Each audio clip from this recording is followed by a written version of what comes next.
So the UDM leader, Bantu Holomisa, will today be campaigning in the Nelson Mandela Bay, trying to garner as much support for his party. Is where we find my colleague Lwando Nomoyi. He's covering this story for us. Lwando, very good afternoon to you. Tell us some of the concerns from that community where you are with regards to local government issues.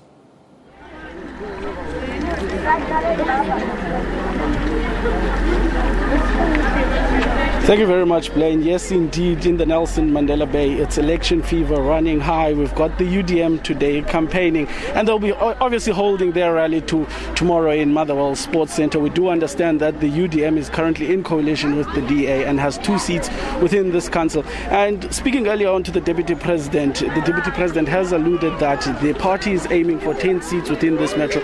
But next to me here, I've got the General himself, General Bantu Holomisa, with his supporters here since this morning, just grabbing him here to talk to us. General, thank you very much for your time. I understand you're in the Nelson Mandela Bay Metro once again. We have a coalition government in this metro. Do you foresee, outright majority, or will it stay a coalition? There is no doubt that there will be no outright winner in Nelson Mandela Bay Metro municipality. So we are ready to get involved. If we win, that would be a good omen. But if we have to participate in a coalition, we have no conditions other than making sure that the agreement which will be signed by the parties involved, such agreement must make sure that it reflects the needs of the constituency we represent, all of us. So if one is going to try and be a big brother, there is no space for that. We understand you are also in battle with President, sharing the sentiments of job creation, skills development. I'm sure that is your vision here in the metro as well. It is, especially here. I think if you look at the lack of waste management policy, if the new municipality, with the support of the Department of Environment, we can clean South Africa, because whether you go to Johannesburg or Pretoria or Durban, South Africa is filthy. Everybody is dumping all over, but we need to inculcate a culture of ownership, and in doing so, the community must be involved. Those who are in the public transport, they must make sure that their vehicles are not used for littering and dumping all over the show.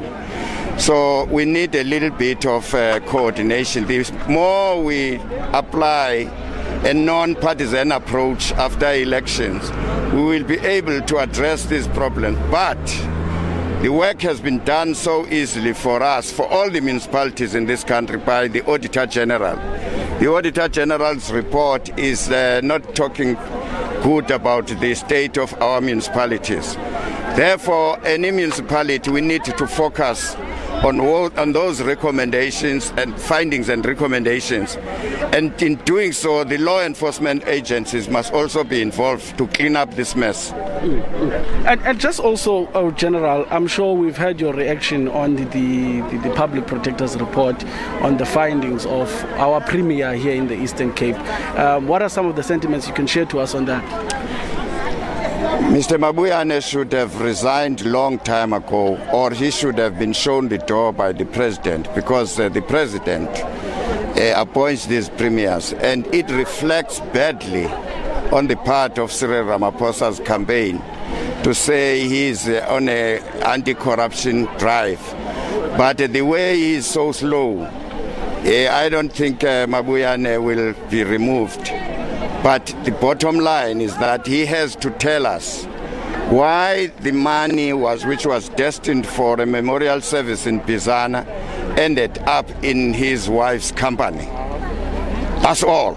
That's what we want to know. He has to answer that. By going to court and so on and challenge a public protector's report, whereas the bank statements are there, he's trying to fool us. he must resign immediately. And also, I understand you're in the township in KwaZakele, and you'll also be going to the northern areas. I see that you've been well received in this side of town. I've been well received here, and I think the boys, young boys, which Bobani groomed up, and they are doing a wonderful job here, and the UDM has grown tremendously here.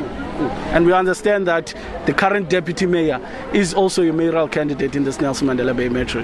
Yeah, yes, that's a freedom of expression, freedom of movement, and also he must fulfill his ambition, because the people of Nelson Mandela Bay are happy with his services since he became a deputy mayor, because he's a hands-on person and is young.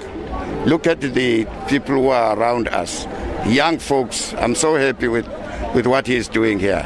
We understand that, lastly, General, that the Deputy President was here earlier on, and he also alluded that in the council you are gunning for 10 seats. Are you confident that after the elections you will be anticipating the seats that you want in council? Well, I'll take the cue from another young man, the Deputy President Kwango. I cannot contradict him. I'm under his command. All right. Thank you very much. Thank you. Thank you. That was the Bantu Holomisa, the general of the leader of the UDM, just briefly telling us some of the plans he has playing with the Nelson Mandela Bay, and also that they are aiming for 10 seats, as he alluded that he will take the cue from his deputy president, that this is the vision that they want for the Nelson Mandela Bay. But from us here in Gqeberha, it's back to you in studio. It's Lwando Nomoyi live for us there in Gqeberha. Thank you very much indeed, sir, for your reporting. So the DA leader, John